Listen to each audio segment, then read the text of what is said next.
最重要的对我来说就是我相信你这4个字。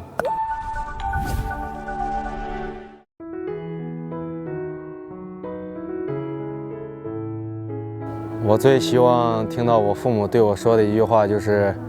其实你可以不用那么懂事，有时候你不需要那么累。我最希望我的父母对我说，女儿，你去做你自己想做的事吧，你自己去放手一搏吧。我最想听到父母对我说，没事儿，有爸妈陪你呢。我最希望从我父母那里对我说的一句话就是，我和你爸爸都相信你。就是最重要的对我来说就是我相信你这4个字。我希望听到父母对我说的话就是，孩子，你不一定非要结婚，做你自己就可以，你不用去多在意，社会和外界对你的看法和眼光。我觉得我的父母可能不太依赖我吧，就是我希望他们，因为我年纪大了嘛，我也希望他们能承认他们也老了，可以多依赖我一点。可能我最想听到我父母对我说的是，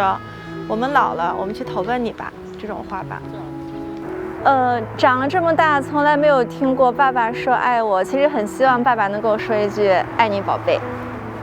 就是因为我是艺考生，在艺考的时候，其实受到了蛮多挫折的。那时候大部分的鼓励都是朋友、老师和妈妈给到的。然后我觉得，如果那时候爸爸能对我说一句“女儿加油，爸爸爱你”，无论结果是什么，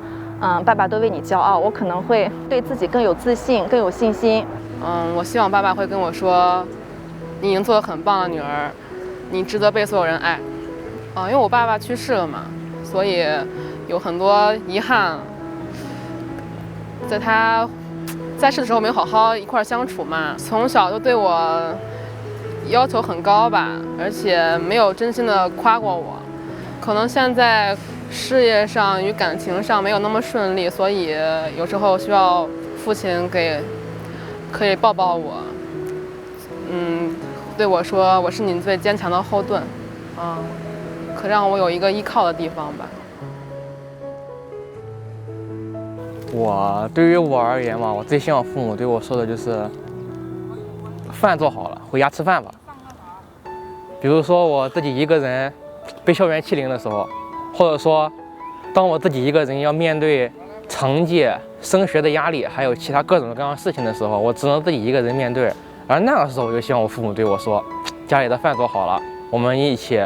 来面对它，或者说给我一些鼓励。因为呢，我的父亲他只是在外面工作，然后把这些他工作的所得，比如说金钱啊什么的来寄给我，他自始至终没有参与到我成长的这些部分。如果是2年的话，我会这样想，我会怨恨他。但是现在呢，也就是自从我高考的前夕吧，我和他通过一次话，将我对他的印象、对他的意见、对他的不满以及感谢他，都跟他说了一遍吧，可以说是。他表面上，我的父亲他表面上什么都没有说，安慰我完了之后，最后他说了一句让我印象非常深刻的话：这些年我亏待你了，孩子。然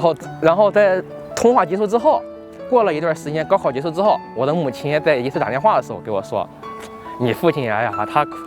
电话挂了之后哭得嗷嗷的，他觉得你成长了，他觉得他亏欠了你很多，但是他又没法弥补了。现在我也算是理解了当时他，因为他毕竟也是在